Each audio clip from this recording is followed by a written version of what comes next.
எசேக்கியேல் 40ஆம் அதிகாரம். நாங்கள் சிறைப்பட்டு போன 25ஆம் வருஷத்தின் ஆரம்பத்தில் 1ஆம் மாதம் 10ஆம் தேதியாகிய அன்றே கர்த்தருடைய கை என்மேல் அமர்ந்தது. அவர் என்னை அவ்விடத்துக்கு கொண்டு போனார். அப்பொழுது நகரம் அழிக்கப்பட்டு 14 வருஷமாயிற்று. தேவ தரிசனங்களில் அவர் என்னை இஸ்ரவேல் தேசத்துக்கு கொண்டு போய் என்னை மகா உயரமான ஒரு மலையின் மேல் நிறுத்தினார். அதன் மேல் தெற்காக ஒரு நகரம் கட்டியிருக்கிறது போல் காணப்பட்டது. அவர் என்னை அங்கே கொண்டு போனார். இதோ அங்கே ஒரு புருஷன் இருந்தார். அவருடைய தோற்றம் வெண்கலமாயிருந்தது. அவர் கையில் சணற்கயிறும் ஒரு அளவுகோலும் இருந்தது. அவர் வாசலிலே நின்றார். அந்த புருஷன் என்னை நோக்கி, மனுபுத்திரனே, நீ கண்ணார பார்த்து காதார கேட்டு நான் உனக்கு காண்பிப்பதெல்லாவற்றின் மேலும் உன் மனதை வை. நான் உனக்கு அவைகளை காண்பிக்கும்படி நீ இங்கே கொண்டு வரப்பட்டாய். நீ காண்பதையெல்லாம் இஸ்ரவேல் வம்சத்தாருக்கு தெரிவி என்றார். இதோ ஆலயத்துக்கு புறம்பே சுற்றிலும் ஒரு மதில் இருந்தது. அந்த புருஷன் கையிலே 6 முழ நீளமான ஒரு அளவுகோல் இருந்தது. ஒவ்வொரு முழமும் நமது கைமுழத்திலும் 4 விரற்கடை அதிகமானது. அவர் அந்த மதிலை அளந்தார். அகலம் ஒரு கோலாகவும் உயரம் ஒரு கோலாகவும் இருந்தது.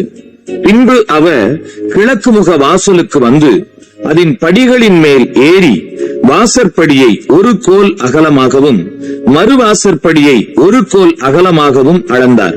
ஒவ்வொரு அறையும் ஒரு கோல் நீளமும் ஒரு கோல் அகலமுமாயிருந்தது. அறை வீடுகளுக்கு நடுவே 5 முழ இடம் விட்டிருந்தது. வாசலின் மண்டபத்தருகே உள்வாசற்படி ஒரு கோல் அளவாயிருந்தது. வாசலின் மண்டபத்தையும் உள்ளே கோலளவாக அளந்தார்.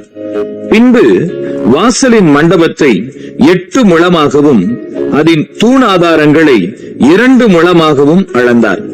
வாசலின் மண்டபம் உட்புறத்தில் இருந்தது. கீழ்த்திசைக்கு எதிரான வாசலின் அறைகள் இந்த புறத்தில் 3 அந்த புறத்தில் 3 அவைகள் 3க்கும் ஒரே அளவும் இந்த புறத்திலும் அந்த புறத்திலும் இருந்த தூணாதாரங்களுக்கு ஒரே அளவும் இருந்தது. பின்பு வாசல் நடையின் அகலத்தை 10 முழமாகவும் வாசலின் நீளத்தை 13 முழமாகவும் அளந்தார். அறைகளுக்கு முன்னே இந்த புறத்தில் 1 முழ இடமும் அந்த புறத்தில் 1 முழ இடமும் இருந்தது. ஒவ்வொரு அறை இந்த புறத்தில் 6 முழமும் அந்த புறத்தில் 6 முழமுமாயிருந்தது. பின்பு வாசலில் இருந்த அறையின் மெத்தை நின்று மற்ற அறையின் மெத்தை மட்டும் 25 முழமாக அளந்தார். கதவுக்கு கதவு நேராயிருந்தது. தூண் ஆதாரங்களை 60 முழமாக அளந்தார்.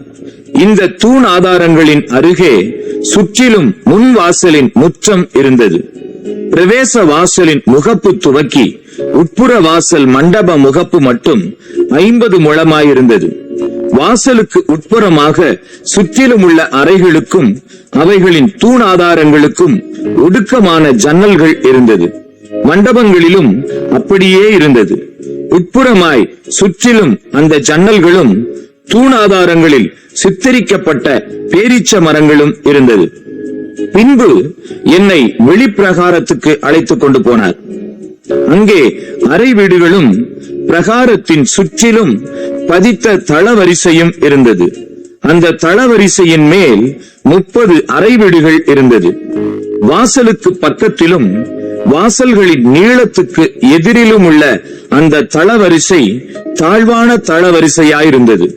பின்பு அவர் கீழ்வாசலின் முகப்பு துவக்கி உட்பிரகாரத்து புற முகப்பு மட்டுமுள்ள விசாலத்தை அளந்தார். அது கிழக்கும் வடக்கும் 100 முழமாயிருந்தது. வெளிப்பிரகாரத்துக்கு அடுத்த வட திசைக்கு எதிரான வாசலின் நீளத்தையும் அகலத்தையும் அளந்தார். அதற்கு இப்புறத்தில் 3 அறைகளும் அப்புறத்தில் 3 அறைகளும் இருந்தது. அதன் தூணாதாரங்களும் அதன் மண்டபங்களும் முதல் வாசலின் அளவுக்கு சரியாக இருந்தது. அதன் நீளம் 50 முழமும் அகலம் 25 முழமுமாயிருந்தது. அதன் ஜன்னல்களும் அதன் மண்டபங்களும் அதன் மேல் சித்தரிக்கப்பட்ட பேரீச்ச மரங்களும் கீழ்த்திசைக்கு எதிரான வாசலின் அளவுக்கு சரியாயிருந்தது. அதில் ஏறுகிறதற்கு 7 படிகள் இருந்தது.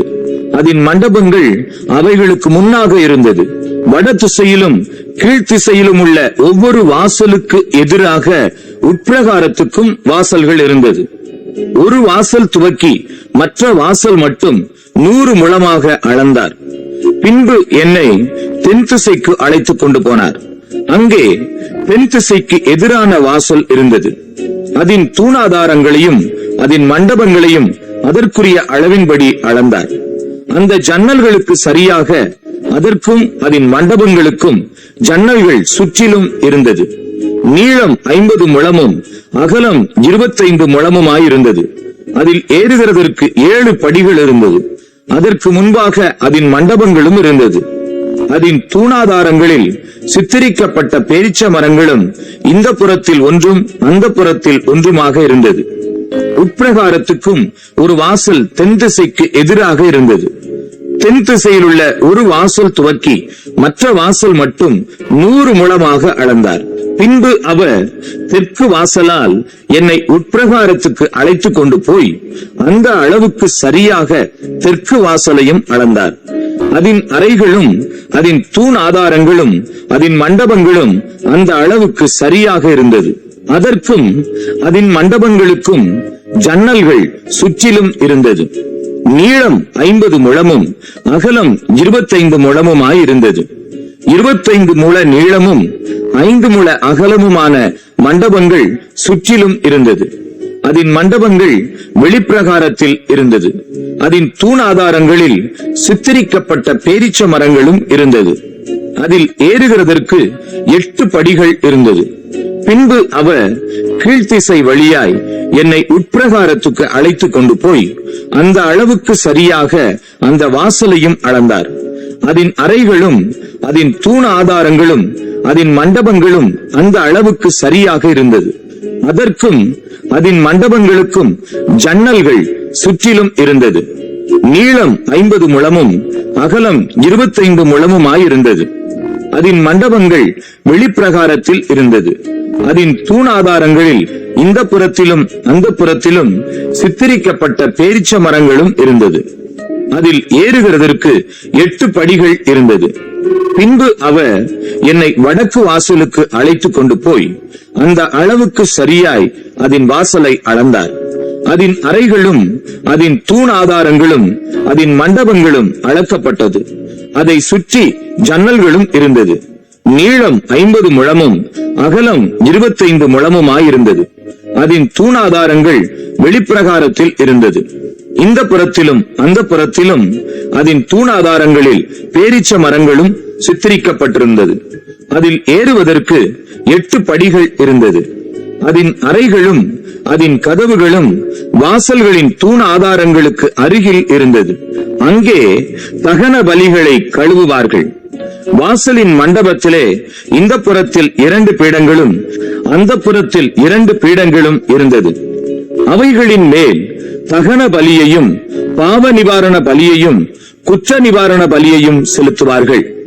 வடக்கு வாசலுக்குள் பிரவேசிக்கிறதற்கு ஏறி போகிற வெளிப்புறத்திலே 2 பீடங்களும் வாசலின் மண்டபத்தில் உள்ள மறுபுறத்திலே 2 பீடங்களும் இருந்தது. வாசலின் அருகே இந்த புறத்தில் 4 பீடங்களும் அந்த புறத்தில் 4 பீடங்களும் ஆக 8 பீடங்கள் இருந்தது. அவைகளின் மேல் பலிகளை செலுத்துவார்கள். தகன பலிக்குரிய 4 பீடங்கள் வெட்டின கல்லாயிருந்தது. அவைகள் 1.5 முழ நீளமும் 1.5 முழ அகலமும் 1 முழ உயரமுமாயிருந்தது. அவைகளின் மேல் தகன பலிகளையும் மற்ற பலிகளையும் செலுத்துகிற ஆயுதங்களை வைப்பார்கள். 4 விரற்கடையான முளைகள் உள்ளே சுற்றிலும் வரிசையாய் அடிக்கப்பட்டிருந்தது. செலுத்தும் பலிகளின் மாம்சம் பீடங்களின் மேல் வைக்கப்படும். உட்பிரகாரத்திலே உள்வாசலுக்கு புறம்பாக சங்கீதக்காரரின் அறை வீடுகள் இருந்தது. அவைகளில் வடக்கு வாசலின் பக்கமாக இருந்தவைகள் தென் திசைக்கு எதிராகவும் கிழக்கு வாசலின் பக்கமாக இருந்த வேறொரு வரிசை வடதிசைக்கு எதிராகவும் இருந்தது. பின்பு அவர் என்னை நோக்கி, தென் திசைக்கு எதிராயிருக்கிற இந்த அறை ஆலய காவலை காக்கிற ஆசாரியர்களுடையது. வடதிசைக்கு எதிராயிருக்கிற அறையோ பலிபீடத்தின் காவலை காக்கிற ஆசாரியர்களுடையது. இவர்கள் லேவியின் புத்திரரில் கர்த்தருக்கு ஆராதனை செய்கிறதற்காக அவரிடத்தில் சேருகிற சாதோக்கின் புத்திரர் என்றார். அவர் பிரகாரத்தை 100 முழ நீளமாகவும் 100 முழ அகலமாகவும் அளந்தார். அது சதுரமாயிருந்தது. பலிபீடமோ ஆலயத்துக்கு முன்பாக இருந்தது.